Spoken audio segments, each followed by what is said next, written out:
Hello, it's Laura from the Yarn Closet in Southern Arizona.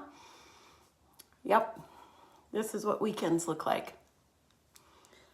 Oh, good God. I live about an hour south of Tucson, so pretty close to the border, the Mexican border. And what I love is that 4 years ago when we first moved out near our small little town, a couple of them, we really didn't have a homeless problem. We really didn't have a tweaker problem. It just wasn't a thing. It is now. It's totally a thing now. That bugs me. It bugs me a lot. The human trafficking is a thing. I love having to distract my child in the morning from their school ride so that they don't see the tweaker chick that's crawling out from the culvert. And the people handcuffed on the side of the road. If you live in a place in middle America where you don't have to deal with this kind of stuff, I know you got other stuff going on. I do. But it's got to be nice. So this week, what has happened? What has happened this week?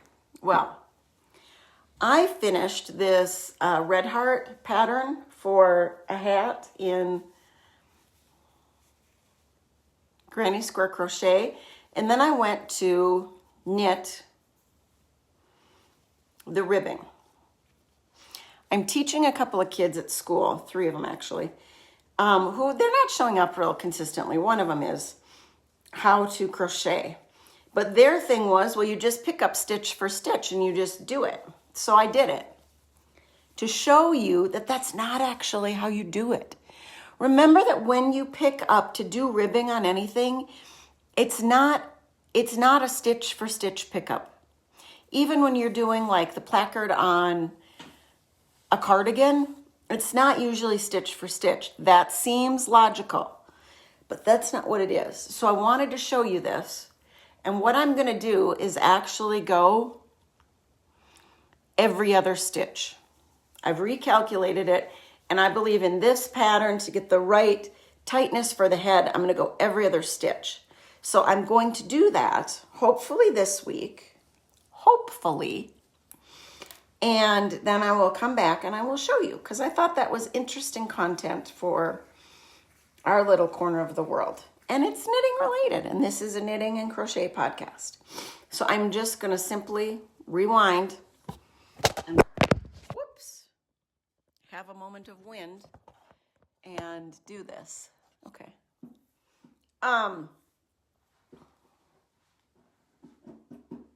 What else has happened?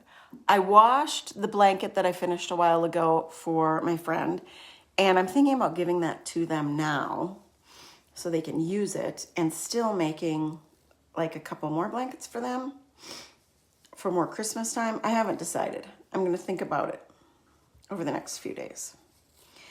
I just finished cooking muffins and cookies with my daughter. We've been cooking more on the weekends, different things, and she wanted to bake. We used wax paper for the cookies, and it smelled so bad when it got in that oven. I mean, I remember it smelling a little bit when I was a kid, but the wax paper of today is not the same. We literally took it outside, put it on the metal table, let it cool off, and tossed it, and started over from scratch with some parchment paper that I found. Because it was god awful. And the box said microwavable. And then I looked it up online, and it says, oven or microwavable, but I don't think. So I tossed the whole box. Anybody else have those issues? Because that was gross. And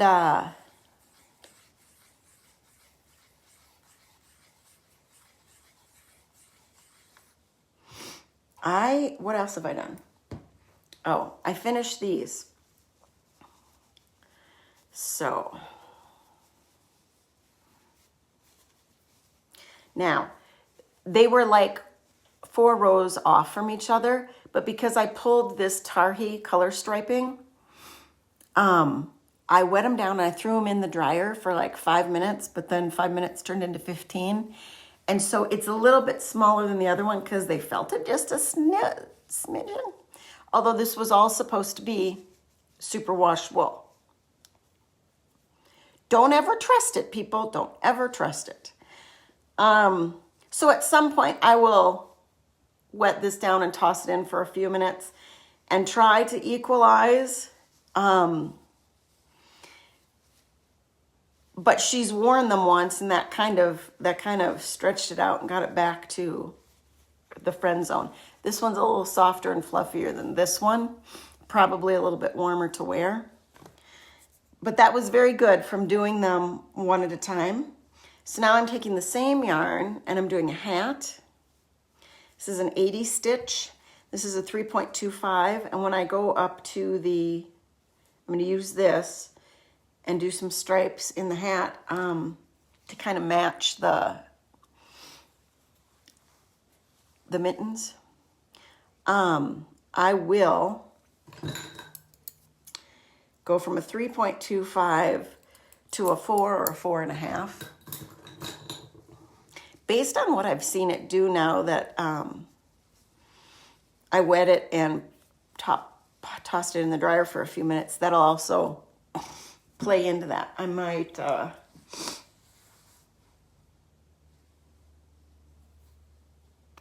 use a slightly bigger, see, we made cookies, bigger needle, like a 4.5, and then wash it ahead of time, and maybe that'll give it a little bit of softness and felting. And it's really hard to make this stuff in Arizona, even though we have a few days of snow at 5,000 feet.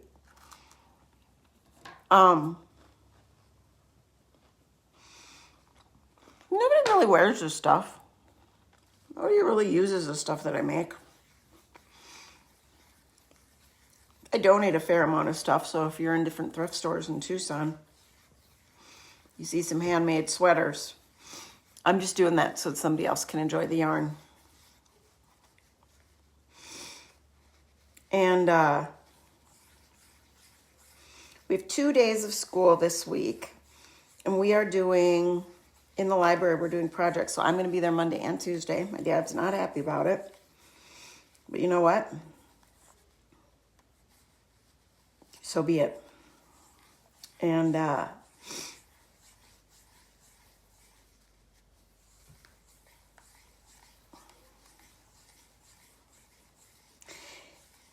it's really hard to take that from somebody that I've offered, that I have lived with as an adult, and that I've offered to move in with me multiple times since then. I get a studio. Like, you can have your own space, and yet you're not golfing anymore. We can still drive you to your doctor's appointments just like normal in Tucson, and you can go out to eat with the family, and you can, go to the kids' things at school a little bit more readily, and you can participate. But if you choose not to, like, you made your bed, now lie in it. And that should be true of an 18-year-old. It should be true of an 87-year-old. Maybe it sounds harsh. But I don't get to do what I want in my life because I'm very conscientious of people driving me. My life isn't what I want it to be.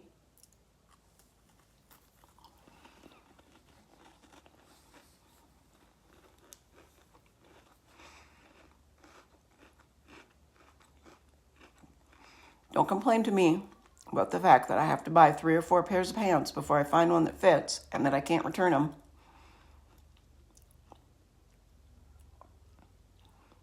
If you're not willing to drive me to an actual store to try them on.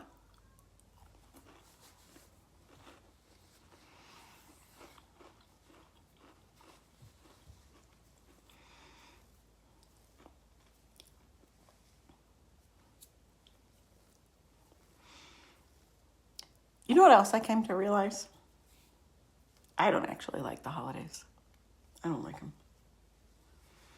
I don't like them one bit. Growing up, My mom used to blame it on my dad and say, you know, he gets nervous, whatever. No, she got nervous because she didn't grow up really with extended family holidays and like bigger things and whatever. She got nervous. And she was unpleasant to be around because everything had to be perfect. Friday at school, we normally do 6th grade and a couple other classes. Well, 6th grade was on a field trip, so we just had the other classes. And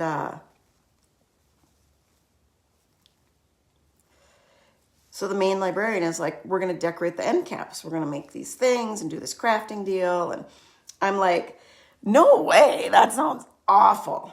And she's like, no, it'll be fun. And I'm like, no way. And we did it and it was fun. And she's like, you were really good at this and you're very creative. And she's like, I couldn't figure out why you were so like, no. Well, you know what I realized? Because crafting with my mom was never fun.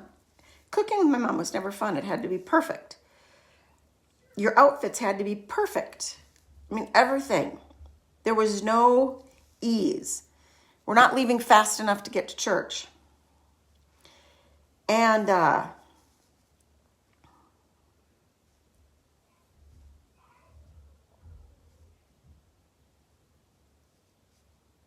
okay, I've pulled it apart. We are to the start. I'm going to do every other one.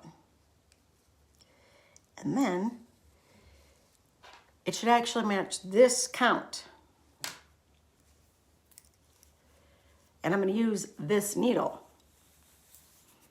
And I like that. I mean, it's definitely not tight on your head, but because this yarn, superwash, it will stretch out.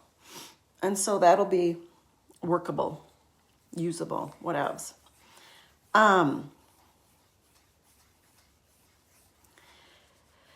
And so I've tried to feel the feelings and let all that go and move on and be better for my kids. And I'm not saying that I still harbor a grudge against my mother. I don't. I mean, my parents were the best parents they could be in the day and the age that they were raised. And let's be honest, I'm raising a kid that should be my oldest child's kid. That's at least my husband's perspective. We grew up in different worlds. He grew up in a world where people got married at 18. I grew up in a world where people went to college and got married at 25. You know, somewhere between 23 and 25, depending on how much college you got. Certainly you didn't get married before like 20, because you at least did a 2-year something. And many people did a 4-year or a 6-year because they had a master's.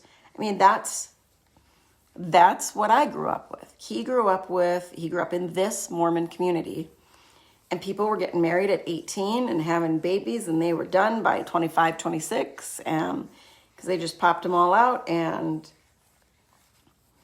you know, and they're grandparents now. Where we're going to be lucky to be grandparents by the time we're 80.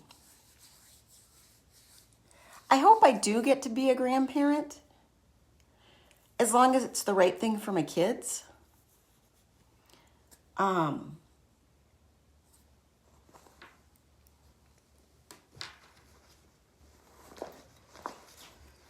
We are not going to have any downtime Monday or Tuesday, so I can just leave this stuff at home. And then Wednesday, my parents are coming down to help us take, what size are these? These are 4s. Help us take the RV out to where my husband is going to be hunting. He leaves on Thanksgiving. And then my parents are going to come back down on Sunday night. My mom and stepdad, so that my stepdad can drive us back and forth to school. Because I'm going to be at school that week, helping with a bunch of stuff for the holidays. It's a testing week, so it's a good time to get stuff done, have me there. So that week I will have to have a little project, knitting project or crochet project, but not this week. So it'll be the week after. I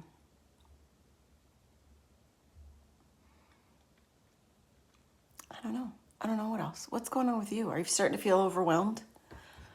You know, I had to talk through the whole thing with my daughter of the schedule, and it seemed that there was overwhelm. I need to wrap a couple boxes for decoration to take into school. And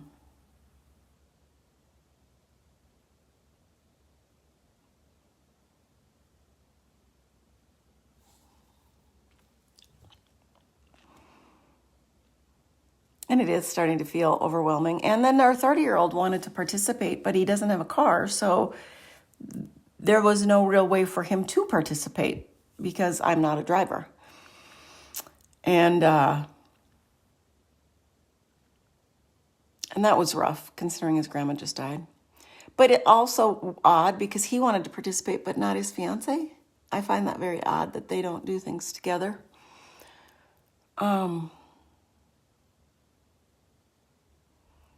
I guess I'm starting that Mercury retrograde. Mercury goes retrograde tomorrow through the 15th of December. So be prepared. There's going to be some ping-ponginess. I mean, I've had some really great highs over this weekend and some really weird, like, So just be prepared for that and roll with it, people. Try to enjoy it, roll with it, and know that January will be here before we know it. Look with your heart first, not your eyes.